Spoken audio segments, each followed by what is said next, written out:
ସରକାରଙ୍କ ନୂଆ ଯୋଜନା ସୁଭଦ୍ରା ଯୋଜନାରେ କିପରି ଜଣେ ଆବେଦନକାରୀ ତା'ର ସମ୍ପୂର୍ଣ୍ଣ ଆବେଦନ ପତ୍ରଟିକୁ ସଠିକ୍ ଭାବରେ ଏବଂ ନିର୍ଭୁଲ ଭାବରେ ପୂରଣ କରିପାରିବ, ଆସନ୍ତୁ ଏହି ଭିଡ଼ିଓ ଜରିଆରେ ଜାଣିବା। ଦେଖନ୍ତୁ, ଲେଖାଯାଇଛି ସୁଭଦ୍ରା ମହିଳା ଓ ଶିଶୁ ବିକାଶ ବିଭାଗ ଓଡ଼ିଶା ଆବେଦନ ପତ୍ର। ଏହି ଫର୍ମଟି ସମ୍ପୂର୍ଣ୍ଣ ମାଗଣାରେ ଉପଲବ୍ଧ ହେବ ଏବଂ ଡାହାଣ ସାଇଡ଼୍ରେ ଦେଖନ୍ତୁ ଆପଣଙ୍କୁ ଟୋଲ୍ ଫ୍ରି ନମ୍ବର ମଧ୍ୟ ଦିଆଯାଇଛି। ଏଗୁଡ଼ିକ ବିକ୍ରି ନାହିଁ, କେବଳ ସରକାର ତାଙ୍କ ତରଫରୁ ଦିଆଯାଉଛି ମାଗଣାରେ ସମସ୍ତ ଆବେଦନକାରୀଙ୍କୁ। ଭାଗ କରେ ଆବେଦନକାରୀଙ୍କ ସବିଶେଷ ବିବରଣୀ କ'ଣ ଦିଆଯିବ ଦେଖନ୍ତୁ। ସମ୍ପୂର୍ଣ୍ଣ ନାମ ଆଧାର ଅନୁଯାୟୀ ଦେବେ। ଆଧାରରେ ହିତାଧିକାରୀଙ୍କର ଯେପରି ନାଁ ଥିବ ସେହିପରି ଭାବରେ ନିର୍ଭୁଲ ଭାବରେ ଏଇଠି ଫିଲ୍ଅପ୍ କରିବେ। ଆଧାର ସଂଖ୍ୟା 12ଟି, ଆଧାର ସଂଖ୍ୟା ଦେଖି ସଠିକ୍ ଭାବରେ ଆଧାର ସଂଖ୍ୟା ଦେବେ। ଯଦି ମହିଳା ହେଇଥିବେ ତେଣୁ ତାଙ୍କ ସ୍ୱାମୀଙ୍କ ନାଁ ଦେବେ, ଯଦି ଝିଅ ହେଇଥିବେ ତେଣୁ ତାଙ୍କ ପିତାଙ୍କ ନାମ ଦେବେ ଆଧାର ଅନୁସାରେ। ତାପରେ ଜନ୍ମ ତାରିଖ ଦେବେ, ଡେଟ୍ ଅଫ୍ ବାର୍ଥ। ପ୍ରଥମେ ଦିନ ରହିବ, ତାପରେ ମାସ ରହିବ, ତାପରେ ବର୍ଷ ରହିବ। ତାପରେ ବର୍ଗ, କେଉଁ ବର୍ଗର ସେ ହିତାଧିକାରୀଟି କେଉଁ ବର୍ଗର। ଯଦି ସାଧାରଣ ବର୍ଗ ହୋଇଥିବ OBC, ସାଧାରଣ ବର୍ଗରେ କିଏ କିଏ ଯାଉଛନ୍ତି ନା OBC, ଜେନେରାଲ, SCBC, ସେମାନେ ହେଉଛନ୍ତି ସାଧାରଣ ବର୍ଗରେ ଯାଉଛନ୍ତି। ଅନୁସୂଚିତ ଜାତି SC ହେଇଥିଲେ ସେ ହେଲେ ଅନୁସୂଚିତ ଜାତି।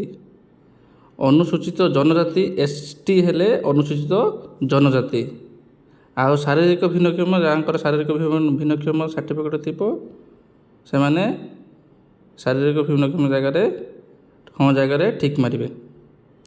ଆଧାରରେ ସଂଯୁକ୍ତ ମୋବାଇଲ ନମ୍ବର, ଆଧାରରେ ଯେ ନମ୍ବର ଦେବ ସେଇ ମୋବାଇଲ ନମ୍ବର ଦେବେ।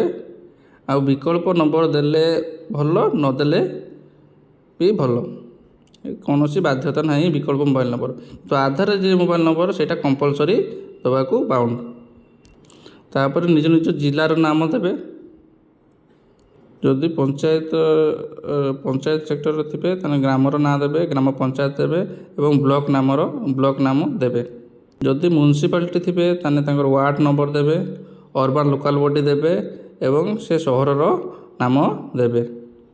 ଆଧାରର ଯେଉଁ ସଞ୍ଚୟ ଖାତା ବା ବ୍ୟାଙ୍କ ଖାତା ଥିବ ସେଇ ବ୍ୟାଙ୍କ ଖାତା ହିଁ ଦେବେ। ସେଇ ବ୍ୟାଙ୍କ ଖାତାର ଆକାଉଣ୍ଟ ନମ୍ବର ଏଇଟାରେ ଲେଖିବେ। ଯେଉଁଟାରେ ଲିଙ୍କ ନଥିବ ସେ ବ୍ୟାଙ୍କ ଆକାଉଣ୍ଟ ଦେବେ ନାହିଁ।